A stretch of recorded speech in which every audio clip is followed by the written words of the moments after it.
दर्शकों नमस्कार, मैं हूं आपके साथ मीनल और आप देख रहे हैं MNS न्यूज टीवी। आपका बहुत बहुत स्वागत है प्राइम टाइम में। और अब शुरुआत करते हैं हेडलाइंस के साथ। विजय वट्टेरीवार का केंद्र सरकार पर कटाक्ष, विदेश नीति स्पष्ट करो, WW3 के खतरे में चुप्पी खतरनाक। बंदायूं में शॉर्ट सर्किट से लगी आग, 25 से 30 दुकानें जली, कोई जनहानि नहीं, SP विजेंद्र द्विवेदी का बयान। स्थानीय निवासियों का गुस्सा, हर साल वही समस्या, नेता आते हैं वादे करते हैं पर कोई कार्रवाई नहीं करते। और अब खबरें विस्तार के साथ। विजय वट्टेरीवार का केंद्र सरकार पर सवाल, विदेश नीति स्पष्ट करे, तीसरे विश्व युद्ध जैसे हालात पर चुप्पी खतरनाक। महाराष्ट्र विधानसभा में कांग्रेस विधायक दल के नेता विजय वट्टेरीवार ने केंद्र सरकार की विदेश नीति पर गंभीर आरोप लगाए हैं। उन्होंने कहा कि मौजूदा वैश्विक हालात को देखते हुए भारत को स्पष्ट रूप से अपना रुख सामने रखना चाहिए। वट्टेरीवार ने कहा कि देश विदेश नीति आखिर क्या है, देश के सामने एक बार तो साफ करे, तीसरा विश्व युद्ध कभी भी शुरू हो सकता है, ऐसे में हमारा पक्ष स्पष्ट होना चाहिए। यही बात सोनिया जी भी कह रही है। जब इजराइल ईरान पर हमला करता है तो हमें बताना चाहिए कि कौन सही है, इजराइल या ईरान, अब किसका समर्थन करे।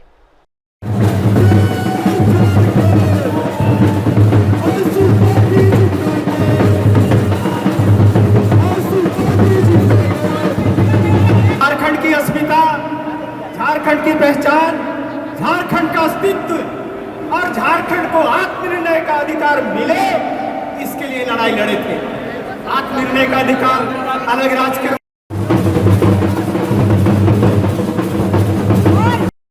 विनोद बिहारी महतो अमर रहे, निर्मल महतो अमर रहे,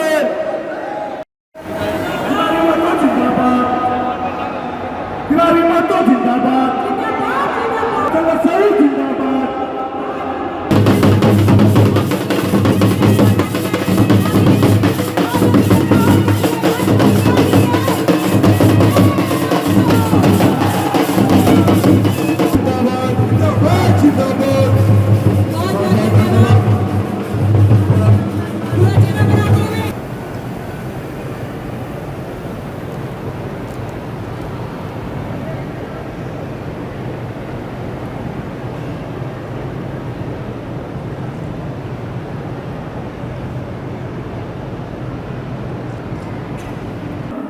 चालीसवें साल पे उस स्थापना दिवस को बलिदान दिवस के रूप में मना रहे हैं।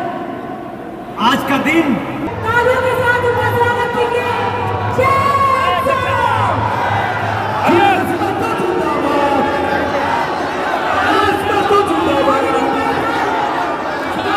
जिंदाबाद जिंदाबाद जिंदाबाद जिंदाबाद जिंदाबाद जिंदाबाद।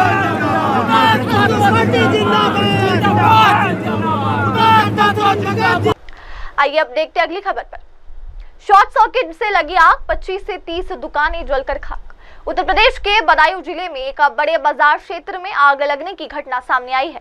SP सिटी विजेंद्र द्विवेदी ने बताया कि आग लगने का कारण शॉर्ट सर्किट या किसी अन्य तकनीकी वजह से होने की आशंका है।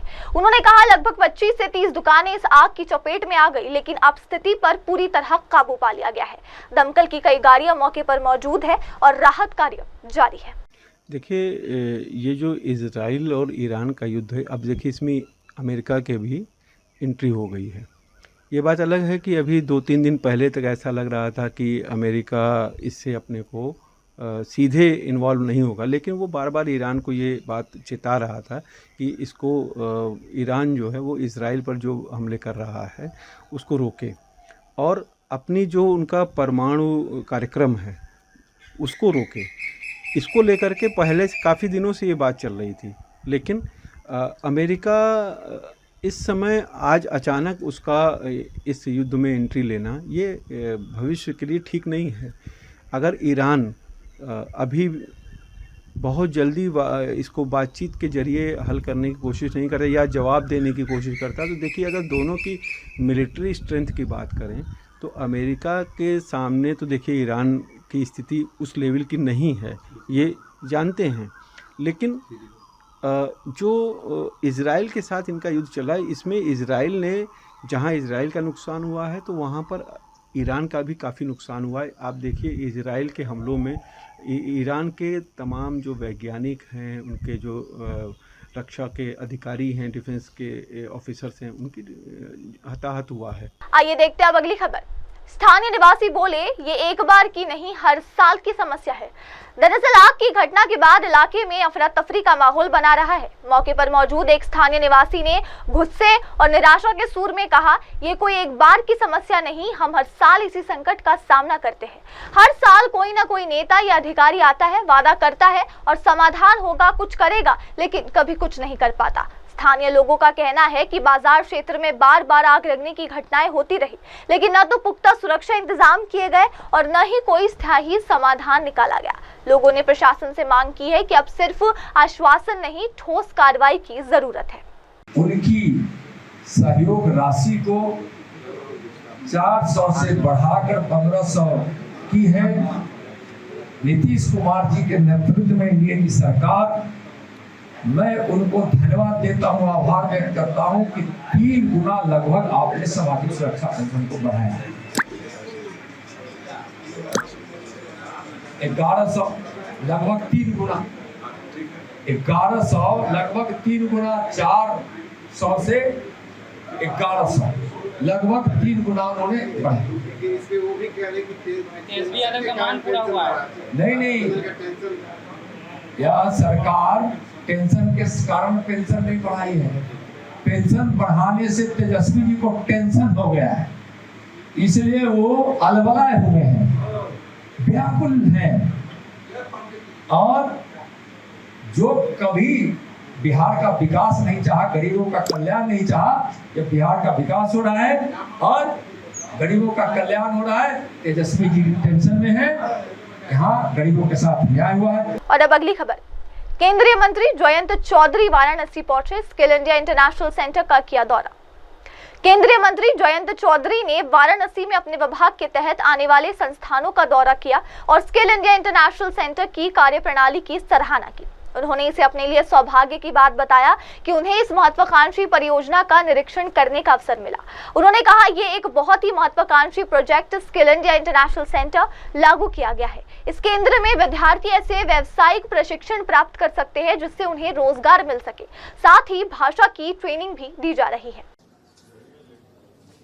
बुके और सॉल से उधर वहां से उस साइड सद्दाफ एहसान जी से मैं रिक्वेस्ट करूंगा कि अपराजिता सारंगी जी का स्वागत करें सॉल के साथ।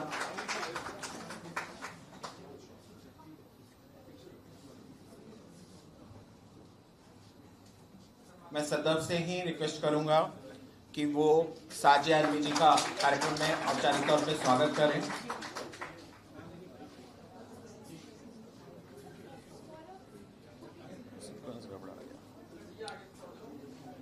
मैं भारतीय जनता पार्टी के नोएडा के जिलाध्यक्ष राजेश चौहान जी से रिक्वेस्ट करूंगा कि वो भारतीय जनता पार्टी के राष्ट्रीय प्रवक्ता सैयद शानबाज हुसैन जी का स्वागत करें।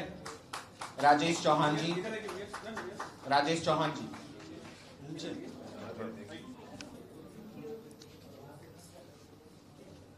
मैं सैयद एहसान अख्तर से रिक्वेस्ट करूंगा कि वो आए और शानबाज हुसैन जी का स्वागत करें, अभिनंदन करें मंच की तरफ से।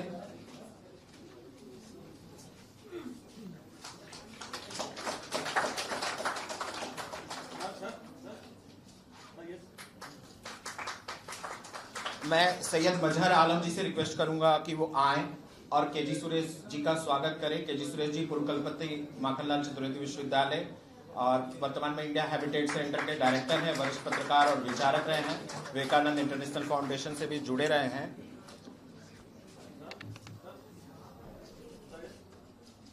मैं निखिल मिश्रा से रिक्वेस्ट करूंगा कि वो आए और भारतीय जनता पार्टी के राष्ट्रीय प्रवक्ता डॉक्टर गुरु प्रकाश पासवान जी का स्वागत। बढ़ते अगली खबर की तरफ। सोनिया गांधी के संपादकीय पर बोले भाजपा नेता मुख्तार अब्बास नकवी। मोदी सरकार की विदेश नीति सही और रचनात्मक दिशा में आगे बढ़ रही है। कांग्रेस नेता सोनिया गांधी द्वारा विदेश नीति को लेकर उठाए गए सवालों पर प्रतिक्रिया देते हुए भाजपा नेता मुख्तार अब्बास नकवी ने कहा कि वैश्विक संकट और उथल-पुथल के इस दौर में भी प्रधानमंत्री नरेंद्र मोदी के नेतृत्व में भारत की विदेश नीति सही दिशा में आगे बढ़ रही है। नकवी ने कहा, प्रधानमंत्री नरेंद्र मोदी और उनकी सरकार ने बार-बार ये स्पष्ट किया है कि युद्ध किसी समस्या का समाधान नहीं, बल्कि युद्ध स्वयं एक समस्या बन जाता है। देखिए, अगर अमेरिका के पॉइंट ऑफ व्यू देखा जाए तो उनका जो ये अटैक था वो बहुत ही लिमिटेड, टारगेटेड, कैलिब्रेटेड, कैलकुलेटेड था और उन्होंने जो भी अटैक किया वो उनके सिर्फ न्यूक्लियर साइट्स के ऊपर किया ताजो वो उनके पास जो एक यूरेनियम एनरिचमेंट बनाकर एक बम को तैयार करने की कैपेसिटी को खत्म कर दिया जाए। इसमें मुझे लग रहा है वो सक्सीड हो चुके हैं, मगर हमें इसको एक पूरी कॉन्फ्लिक्ट की तरह, फुल स्केल कॉन्फ्लिक्ट नहीं देखना चाहिए। ये उसी तर्ज पे है जैसे हमने ऑपरेशन संदूर के अंदर पाकिस्तान के सिर्फ वो ठिकानों पे हमला किया जहां पे आतंकी बैठे थे, आतंकी ठिकानों पे किया हमने और कहीं नहीं किया। तो जो अमेरिका की स्ट्रैटेजी लगती है वो इसी मॉडल के ऊपर है कि देखिए, हमारा जो मेन एम था, टारगेट था, वो न्यूक्लियर साइट्स थे, आपकी मिलिट्री इंस्टॉलेशंस नहीं। क्योंकि जो अमेरिका है वो ये भी चाहता है कि ये जो कॉन्फ्लिक्ट है ये सिर्फ इजराइल और ईरान के बीच रहे, ये रीजन से बाहर ना हो, ये एक वर्ल्ड वॉर थर्ड की तरफ ना जाए। तो मैं समझता हूँ ये उन्होंने बड़े रिस्पॉन्सिबल तरीके से इस ऑपरेशन को अंजाम दिया है और मगर इसको जो मिडिल ईस्ट के कंट्रीज हैं और खास करके ईरान है, वो कैसे रीड करते हैं इसके ऊपर किसी का कंट्रोल नहीं है। मेरा ये मानना है कि जिस तरीके से पलटवार उन्होंने इजराइल के ऊपर किया है और किसी भी मिलिट्री जो बेसिस हैं अमेरिका के, क्योंकि अगर देखा जाए तो अमेरिकन मिलिट्री बेस कतार में, सऊदी अरेबिया में, इराक में, ओमान में, यूएई में, बहरीन के अंदर, ये सब जॉर्डन में, सब जगह पे हैं, मगर हमने देखा है कि ईरान ने उसके ऊपर किसी ऊपर भी मिसाइल नहीं मारा। तो इससे ये भी दिखाई देता है कि ये जो ईरान है ये समझ चुका है और इसको समझा दिया गया है। उसके फॉरेन मिनिस्टर जो कि लंदन में हैं आजकल बातचीत कर रहे हैं यूरोपियन कंट्रीज के साथ कि देखिए, अगर आप ज्यादा बढ़ेंगे तो फिर हम फुल स्केल जो है बम्बार्डमेंट शुरू कर देंगे। तो मुझे लग रहा है कि इसकी जो दिशा है इस जंग की, वो अभी सिर्फ रीजनल वॉर लगती है। आइए देखते हैं अगली खबर। राजौरी के 80% विशेष रूप से सक्षम शिक्षक तिलकराज सुदन ने भारतीय सेना को समर्पित भक्ति यात्रा की शुरुआत की। जम्मू कश्मीर के राजौरी जिले से 80% स्पेशली एबल्ड यानी कि विशेष रूप से सक्षम शिक्षक तिलकराज सुदन ने भारतीय सेना के सम्मान में देश भर की भक्ति यात्रा की शुरुआत की है। ये प्रेरणादायक यात्रा स्थानीय अधिकारियों द्वारा हरी झंडी दिखाकर रवाना की गई। तिलकराज सुदन ने बताया कि यात्रा भारतीय सेना के साहस, बलिदान और राष्ट्र सेवा को समर्पित है। उनका उद्देश्य देश भर में घूमकर लोगों में देशभक्ति और सेना के प्रति सम्मान की भावना को प्रोत्साहित करना है। ये रॉबर नसीब है, इसका नाम सुल्तानपुरी दिल्ली का रहने वाला है। 13 जून की रात को जिंद में एक ग्रोसरी स्टोर के ऊपर एक्सटॉर्शन और रॉबरी के लिए 4 लड़के पहुंचे थे, जिन्होंने गन पॉइंट के ऊपर 50 लाख की डिमांड की ग्रोसरी स्टोर के ऑनर से, और उसके बाद 2.5 लाख रुपए जो ग्रोसरी स्टोर के काउंटर पे थे उसको उन्होंने लूटे, और इसी दौरान फायरिंग में ग्रोसरी स्टोर के जो ऑनर था उसको फायरिंग भी की, जो इंजर्ड हुए, उसके अंदर हॉस्पिटलाइज किया गया उनको। इसके अंदर 3 एक्यूज हरियाणा पुलिस ऑलरेडी पकड़ चुकी है। हमारे पास सीक्रेट इन्फॉर्मेशन थी कि उनमें से एक एक्यूज जो कि दिल्ली का ही रहने वाला है, वो दिल्ली में अलग अलग जगह बदल के छुप रहा है। तो इसकी इन्फॉर्मेशन कल शाम को हमारे पास आई कि ये विकासपुरी की तरफ आसपास के एरिया में कहीं आ सकता है। तो उसके लिए टीम डिप्लॉय की गई और टीम ने इसको पकड़ा। वहाँ से इसके पास से हम एक स्कूटी बरामद हुई है जो कि वारदात में यूज हुई थी। इसके अलावा इसके पास से एक बरेडा जो पिस्टल होती है वो भी इससे मिली है। और अब बढ़ते अगली खबर की तरफ। गोरगांव फिल्म सिटी में अनुपमा सीरियल के सेट पर लगी आग। AICWA अध्यक्ष सुरेश श्यामलाल गुप्ता ने की जांच की मांग। ऑल इंडियन सिने वर्कर्स एसोसिएशन के अध्यक्ष सुरेश श्यामलाल गुप्ता ने आज जानकारी दी कि मुंबई के गोरगांव फिल्म सिटी में लोकप्रिय टीवी सीरियल अनुपमा के सेट पर सुबह आग लग गई। उन्होंने बताया कि आग सुबह करीब 5 बजे लगी, जबकि शूटिंग सुबह 7 बजे शुरू होने वाली थी। सुरेश गुप्ता ने कहा, दमकल विभाग की गाड़ी लगभग 6 बजे पहुंची, यानी आग लगने के 1 घंटे बाद। ये एक गंभीर लापरवाही है। सौभाग्य से इस हादसे में कोई जान नहीं गई, लेकिन ये चिंता का विषय है कि सेट पर अग्नि सुरक्षा के नियमों की लगातार अनदेखी की जा रही है। बढ़ते अगली खबर की ओर। अंतर्राष्ट्रीय ओलंपिक दिवस पर उत्तराखंड में खेल विभाग द्वारा भव्य कार्यक्रम। मुख्यमंत्री पुष्कर सिंह धामी ने की शिरकत। उत्तराखंड के मुख्यमंत्री पुष्कर सिंह धामी ने अंतर्राष्ट्रीय ओलंपिक दिवस के अवसर पर खेल विभाग द्वारा आयोजित एक भव्य कार्यक्रम में भाग लिया। इस आयोजन का उद्देश्य राज्य भर में फिटनेस, खेल भावना और युवाओं की सक्रिय भागीदारी को प्रोत्साहित करना था। मुख्यमंत्री धामी ने कहा, खेल न केवल शरीर को स्वस्थ रखते हैं बल्कि जीवन में अनुशासन, समर्पण और टीम भावना भी विकसित करते हैं। राज्य सरकार युवाओं को खेलों के प्रति प्रेरित करने और उन्हें आवश्यक संसाधन उपलब्ध कराने के लिए प्रतिबद्ध है। पुरी का विश्व प्रसिद्ध रथ यात्रा, उनका प्रस्तुति बैठक विशेष रूप से आज सुरक्षा की लेते हुए ये बैठक हुआ था। महाप्रभु जगन्नाथ जी की विश्व प्रसिद्ध रथ यात्रा और उत्सव कैसे अच्छा और सुपरिचालित होगा, उसको सुनिश्चित करने के लिए आज का बैठक वहां बुलाया गया था। सारी दुनिया के लोग इसी दिव्य अवसर का इंतजार कर रहे हैं। इसके लिए पूर्व प्रस्तुति पहले से ही अधिकारी लेवल पर, एडमिनिस्ट्रेशन लाइन पर और उनके साथ साथ एक मिनिस्ट्री कमेटी भी हम बनाए थे और सब कमेटी आज फॉर टाइम वो सब बैठक प्रस्तुति ऑलरेडी कंप्लीट हो चुका है।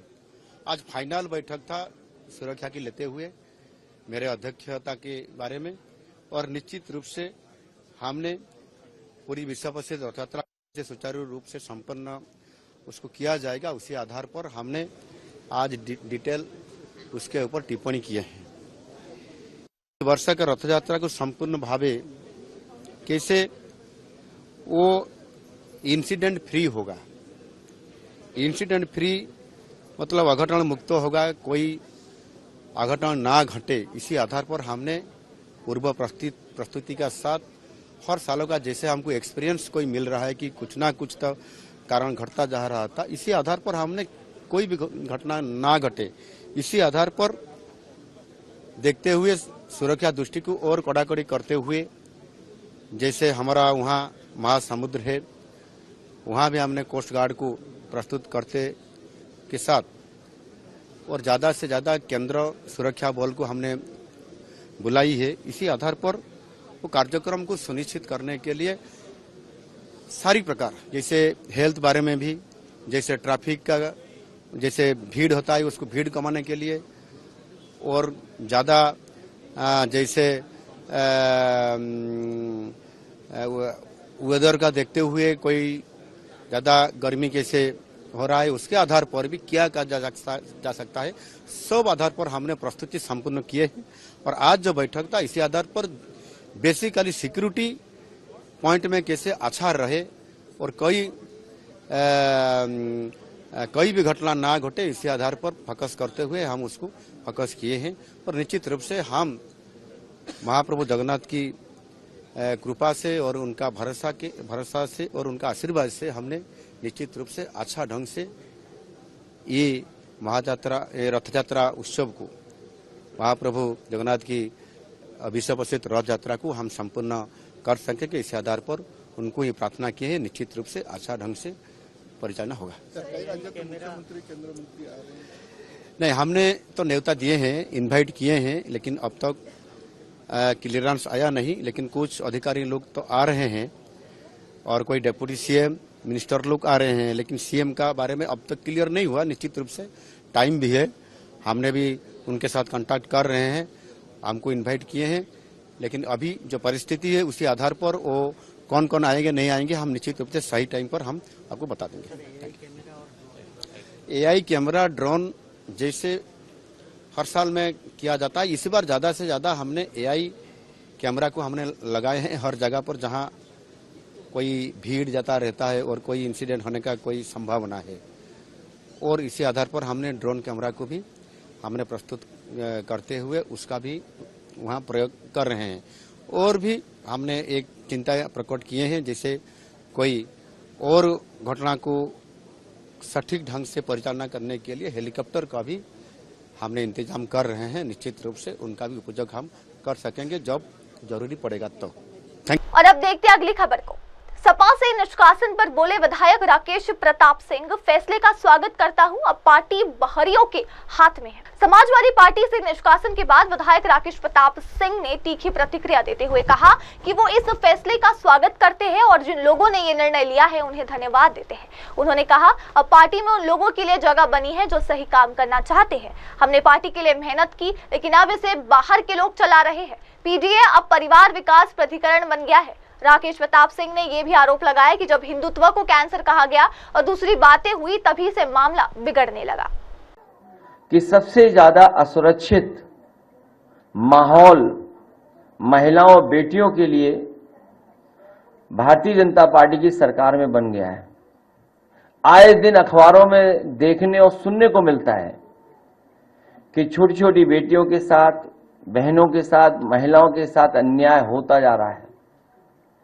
और सरकार जो कहती थी जीरो टॉलरेंस की पॉलिसी है उनकी, लॉ एंड ऑर्डर की जीरो टॉलरेंस की पॉलिसी उनकी जीरो हो गई है। और सही तरीके से काम न करने की वजह से जब सरकार भारतीय जनता पार्टी की पुलिस से पॉलिटिकल काम कराएगी, लोगों पर झूठा मुकदमा लगाएगी, पॉलिटिकल लोगों को दबाने का काम करेगी, पॉलिटिकल लोगों पर, विपक्षी दलों के नेताओं पर झूठे मुकदमे लगाएंगे, और पुलिस जब चुनाव जिताने का काम करेंगे, उनसे पॉलिटिकल काम कराएंगे, तो उनसे लॉ एंड ऑर्डर की उम्मीद नहीं कर सकते। क्योंकि भारतीय जनता पार्टी पूरे पुलिस प्रशासन से पॉलिटिकल लाभ लेना चाहती है, न्याय दिला करके नहीं। उनसे पॉलिटिकल गेन कैसे होगा, झूठे मुकदमे कैसे लगेंगे, चुनाव कैसे पुलिस जिताएगी। तो फिर पुलिस पुलिसिंग नहीं करेगी, वो अपना इंतजाम भी करेगी। और उसी का परिणाम यह है कि उत्तर प्रदेश के जो सरकार के आंकड़े हैं, जबकि आंकड़े छिपाए हैं, उसके बाद भी सबसे ज्यादा महिलाओं के ऊपर उत्पीड़न, अन्याय और उनका शोषण अगर किसी सरकार में सबसे ज्यादा हो रहा है तो वो भारतीय जनता पार्टी से, इनकी सरकार में। और इधर देखने को भी मिला है कि भारतीय जनता पार्टी से महिलाओं ने दूरियां भी करनी है। जो समाजवादी सरकार में अच्छी योजनाएं चल रही थी, उन योजनाओं को तोड़ मरोड़ के अपने पॉलिटिकल लाभ के लिए दूसरे तरह से योजनाएं चला रहे हैं। इसलिए आज महिला संगठन में हम सब मिलकर के फैसला लेते हैं कि आने वाले समय में समाजवादी सरकार बनेगी, स्त्री सम्मान समृद्धि योजना लागू कर करके अपने स्त्रियां, महिलाएं और संगठन से जोड़ करके तमाम उत्तर प्रदेश की गरीब महिलाओं की मदद करने का काम समाजवादी सरकार में होगा। जो योजना कभी समाजवादी पेंशन की शुरू हुई थी, उसी योजना को दूसरे स्टेट में बीजेपी ने लागू करके या अन्य दलों ने लागू कर करके सरकार बना ली। अब उन योजनाओं में कटौती हो रही है, लेकिन वहीं उत्तर प्रदेश में समाजवादी सरकार बनने पर, जहां समाजवादी लोगों ने 500 रुपया समाजवादी पेंशन के माध्यम से गरीब महिलाओं को देने का काम शुरू किया था, आने वाले समय में 3000 रुपए देने का काम भी समाजवादी सरकार में होगा गरीब महिलाओं को। विद्याधन इन्होंने बंद कर दिया। सबसे ज्यादा बेटियों को लैपटॉप मिलता था, अब ये लोग रद्दी टैबलेट दे रहे हैं। सुरक्षा के लिए विशेष, जिसको सुप्रीम कोर्ट ने भी अप्रिशिएट किया था योजना को, अन्य प्रदेशों ने देख करके उस तरह की योजना बनाने का काम किया। 1090 कुछ दिन पहले इसकी योजना के बहुत सारे लोग तारीफ करते थे। उस योजनाओं को खत्म करने के लिए बजट और तमाम असुविधाएं पैदा की, जिसके कारण 1090 उतनी इफेक्टिव नहीं बची जितनी इफेक्टिव थी। आने वाले समय में महिलाओं की सुरक्षा के लिए हम लोग 1090 और सशक्त कर करके और मजबूत बनाने का काम करेंगे। हम सबने बैठ करके ये भी याद किया, पंचायती राज में आरक्षण लागू करने का काम समाजवादियों का नेताजी का फैसला था। उसका परिणाम ये हुआ कि बड़ी संख्या में महिलाएं प्रधान और पंचायती राज के अलग अलग स्तर पर चुनाव जीत करके आईं। सदस्य भी बड़े पैमाने पे बनी, जिला पंचायत अध्यक्ष भी बड़े पैमाने पे बनी। अगर किसी ने पॉलिटिकल सशक्तिकरण और उनको आगे बढ़ाने का काम किया तो समाजवादी लोगों ने आरक्षण देकर के बढ़ाने का काम किया। और हमें उम्मीद है कि जब 27 में सरकार समाजवादियों की बन जाएगी और जब महिला आरक्षण लागू होगा तो बड़े पैमाने पर संगठन की महिलाओं को भी चुनाव लड़ने का मौका मिलेगा। रजिस्ट्रेशन हुआ करता था, जमीन की रजिस्ट्री हुआ करती थी। उस समय रजिस्ट्री की फीस को कम करने का काम समाजवादी सरकार में हुआ था। ऐसी तमाम सुविधाएं योजनाओं चलाने का काम किया था। आने वाले समय में अगर पुलिस में स्ट्रक्चरल चेंज भी करना पड़ा, आने वाले समय में स्ट्रक्चरल चेंज भी अगर महिलाएं जो पुलिस कांस्टेबल उनको काम करने के लिए करना पड़ा, तो समाजवादी सरकार में जिस तरीके से हम लोगों ने पुलिस हेडक्वार्टर बनाया, तो महिलाओं की सुरक्षा के लिए भी अगर कोई बड़ा फैसला लेकर के हम लोगों को काम करना पड़ेगा तो वो काम करने का काम हम लोग करेंगे। और अब अगली खबर, जनसंघ संस्थापक डॉक्टर श्यामा प्रसाद मुखर्जी की पुण्यतिथि पर भाजपा अध्यक्ष जेपी नड्डा ने दी श्रद्धांजलि। कहा, अनुच्छेद 370 की समाप्ति है उनकी सच्ची श्रद्धांजलि।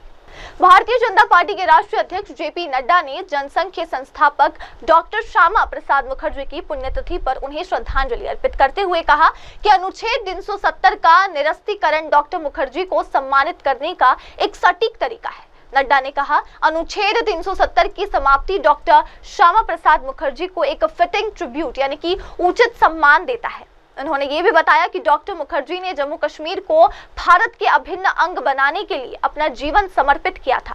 भाजपा अध्यक्ष ने देशवासियों से डॉक्टर मुखर्जी के राष्ट्रवादी विचारों से प्रेरणा लेने का आग्रह किया।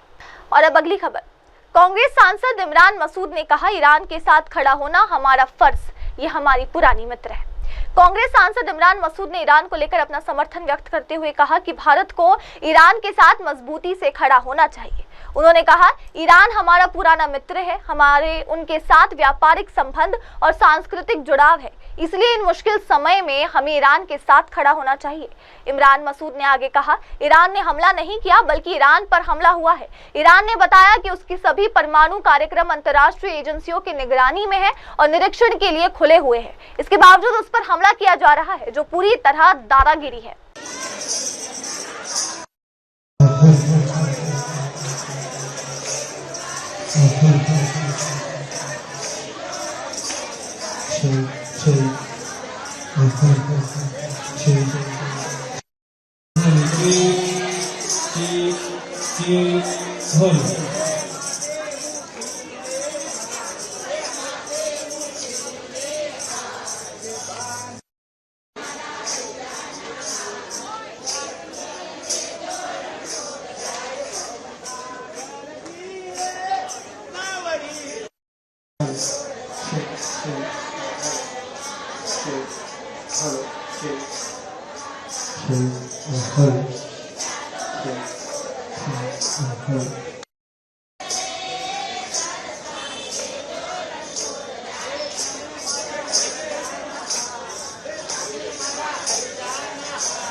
આ બાજુના ડિસ્ટ્રિક્ટ આવી ગયો તો આમ આવી ગયો એટલે પેલા લોકો આમ આવી ગયા તો આ તો હે એ લોકો આવે તો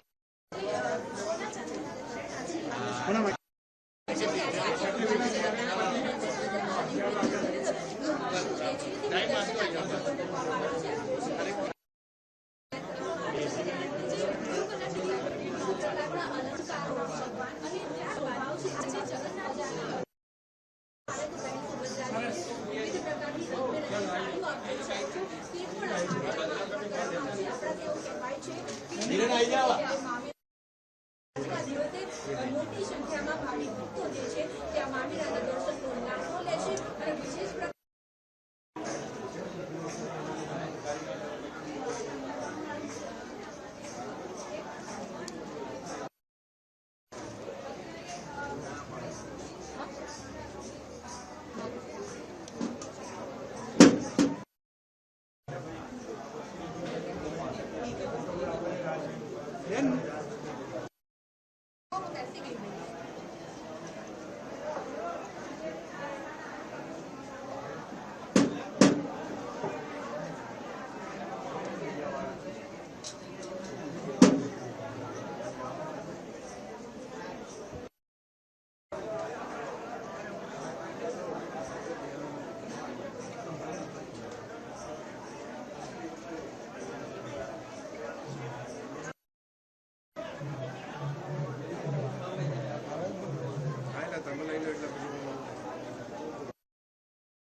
और अब बढ़ते अगली खबर की तरफ। राजस्थान के अधिकांश जिलों में भारी बारिश का अलर्ट मौसम विभाग ने जारी किया। Orange alert. राजस्थान के ज्यादातर जिलों में भारी बारिश का अलर्ट जारी किया गया है। राजस्थान के मौसम केंद्र के राधेश्याम शर्मा ने बताया कि वर्तमान में पश्चिमी उत्तर प्रदेश और मध्य प्रदेश के पश्चिमी हिस्सों पर चक्रवातीय परिसंचरण बना हुआ है, जिसके कारण पूर्वी राजस्थान के कई हिस्सों में मध्यम से भारी बारिश दर्ज की गई है। उन्होंने बताया कि 12 जिले में भारी बारिश 190 मिलीमीटर दर्ज की गई। इस प्रणाली का प्रभाव अगले 2 से 3 दिन तक पूर्वी राजस्थान में गरज और बारिश के रूप में बना रहेगा। अगर देखें ईरान के साथ साथ जो उनके दोस्त हैं, कौन दोस्त हैं? Turkey, Russia, China, Pakistan, north Korea, OIC, ये सब के सब इस वक्त डिस्टेंस पे खड़े हैं। टर्की चूंकि नेटो मेंबर है, अमेरिका के साथ है, वो ईरान की कोई मदद नहीं करेगा। रशिया ऑलरेडी एंगेज है यूक्रेन में, वो कोई मदद नहीं करेगा। नॉर्थ कोरिया जो है उसको अभी समझ में नहीं आ रही कि वो क्या करना चाहिए, वो भी शायद मदद नहीं करेगा। चाइना की जहां तक बात है, चाइना ऑलरेडी को उसको पता है कि अगर उसने यहाँ पे कुछ किया तो फिर हमारे अमेरिका को बहाना मिल जाएगा साउथ चाइना सी में उसके अगेंस्ट अटैक करने का। और वहां पे उनकी जो पैसिफिक कमांड है, जिनका हेडक्वार्टर्स गुआम आइलैंड्स के ऊपर है, और वो सारे के सारे मिल करके चाइना को यहाँ पे एंगेज कर देंगे। दूसरा, चाइना का जो BRI इनिशिएटिव है वो भी इस इलाके से गुजरता है। अगर यहाँ फुल वर्ल्ड वॉर शुरू हो जाती है, या इवन भीषण वॉर भी शुरू हो जाती है, तो BRI को खतरा है। फिर उसके अलावा उसको जो उसने ईरान के साथ पैक्ट किया है चीप ऑयल का, वो ऑयल आना बंद हो जाएगा, और वो बंद हो जाएगा तो उस ऑयल की बोली लगेगी डॉलर्स में, तो वो भी चाइना को ऑयल नहीं मिलेगा, बहुत खतरे में आ जाएगा। इसलिए चाइना नहीं चाहेगा कि वो खुद वॉर में कूदे या ये कोई एक भीषण वॉर का जंग का रूप ले। जहां तक OIC का सवाल है, OIC की तरफ से अभी तक सिर्फ लिप सर्विस है, कोई खास स्टेटमेंट भी नहीं आई है। पर जो गल्फ कोऑपरेशन कंट्रीज हैं, GCC कंट्रीज हैं, वो सारे के सारे एक आधे को छोड़ के, जैसे UAE है, सऊदी अरेबिया है, जॉर्डन है, फिर उसके बाद कतर है, कुवैत है, बहरीन है, ये सब के सब कंट्री नहीं चाहते कि ईरान के पास न्यूक्लियर बॉम्ब्स आए, क्योंकि ईरान इसका रीजन शेख शिया सुन्नी भी हो सकता है, और ये भी हो सकता है कि वो ऑलरेडी ईरान के जो टेररिस्ट ऑर्गेनाइजेशन हैं, हूती, हमास और ये आपकी हिजबुल्लाह, इनसे बहुत दुखी हैं, तो वो भी उनके साथ नहीं है। तो इसलिए ईरान एक किस्म का बहुत अलग थलग पड़ गया है इस वक्त, और अभी एक भीषण हमला जरूर होगा, और उसके बाद वो शायद टॉक्स टेबल पे आएगा, क्या करेगा ये अभी देखने की बात। और अब अगली खबर, तेलंगाना कांग्रेस मुख्यालय पर यादव समुदाय ने भेड़ बकरियों के साथ किए प्रदर्शन, मंत्री पद की मांग। तेलंगाना कांग्रेस के गांधी भवन मुख्यालय के बाहर यादव समुदाय के सदस्यों ने 30 भेड़ और 5 बकरियों के साथ प्रदर्शन किया। उनका मुख्य उद्देश्य यादव समुदाय को मंत्री पद देने की मांग करना था।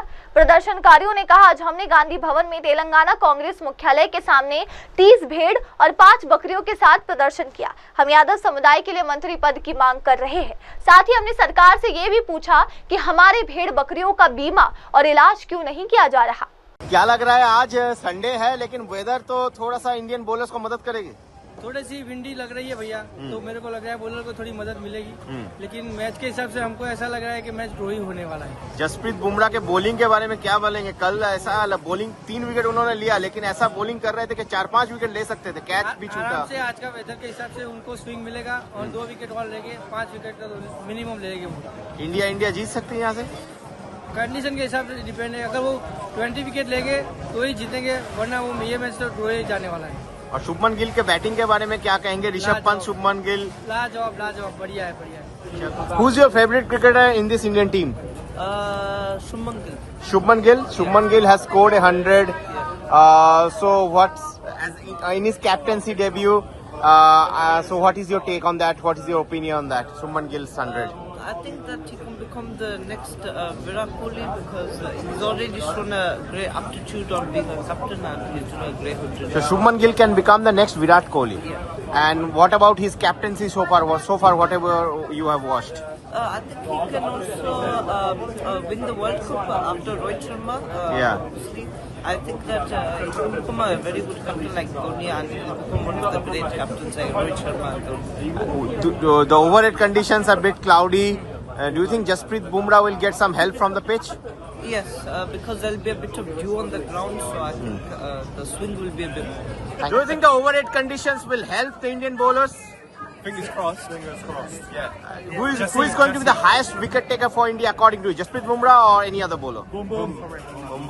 And how do you think that England they can get some lead? England or do you think what is the match situation? How do you analyze it? England will finish maybe 50 runs behind. Okay. And India will start batting towards the end of the day. So you expect a result out of this game? Yes. और आइए देखते हैं अब अगली खबर। Hubli Dharwad police commissioner N Shashi Kumar ने बताया कि बिहार के 2 विकलांग भिखारियों के बीच झगड़ा छिड़ गया है और एक की हत्या। Hubli Dharwad police commissioner N Shashi Kumar ने जानकारी दी कि बिहार के 2 विकलांग भिखारी राजेश कुमार एलियास नजीर खान और मितेश, जो पुरानी हुबली में एक किराए के मकान में रहते थे, उनके बीच देर रात विवाद हो गया। पुलिस के अनुसार शराब के नशे में गुस्साए राजेश ने मितेश पर बाइक बॉक्स से वार किया, जिससे उसकी मौत हो गई। राजेश को गिरफ्तार कर लिया गया है और इस मामले की जाँच अभी जारी है। इसकी शुरुआत 2023 में हुई थी। दिशा लर्निंग सेंटर जो भोपाल के पुलिस मुख्यालय के इसमें चलता है, और इसमें जो है पुलिस परिवार के जो बच्चे हैं, ऐसे बच्चे हैं जो अपने कॉम्पिटिटिव एग्ज़ाम्स की तैयारी कर रहे हैं या पढ़ाई कर रहे हैं, जिनको घर में पढ़ाई का माहौल नहीं मिल पाता, तो वो बच्चे यहाँ आते हैं, बैठते हैं, अपना पढ़ते हैं। यहाँ पे बच्चों के लिए लर्निंग सेंटर के हिसाब से बनाया गया है, जिसमें AC लगा हुआ है, वाईफाई की सुविधा फ्री है, न्यूज़पेपर वगैरह और मैगजीन्स प्रोवाइड की जाती है। उनके आवश्यकता अनुसार पुस्तकें भी उनको उपलब्ध कराई जाती है। एक पढ़ने के लिए अच्छा माहौल उपलब्ध कराया जाता है। ये पुलिस मुख्यालय की एक योजना है जिसको शुरू किया गया था। बच्चे अपने अपने हिसाब से तैयारी करते हैं। यहाँ कुछ लोग नीट की तैयारी भी कर रहे हैं, उसके बाद में UPSC की तैयारी कर रहे हैं, MPPSC की। ज़्यादातर बच्चे यहाँ पे कॉम्पिटिटिव एग्ज़ाम्स की तैयारी कर रहे हैं। अभी गत पुलिस आरक्षक भर्ती में 5 से 6 लोगों का सिलेक्शन हुआ है। एक लड़के का अभी MPB में क्लर्क के पोस्ट पे सिलेक्शन हुआ है, अभी ज्वाइनिंग बाकी है उसकी। आइए बढ़ते अगली खबर की ओर।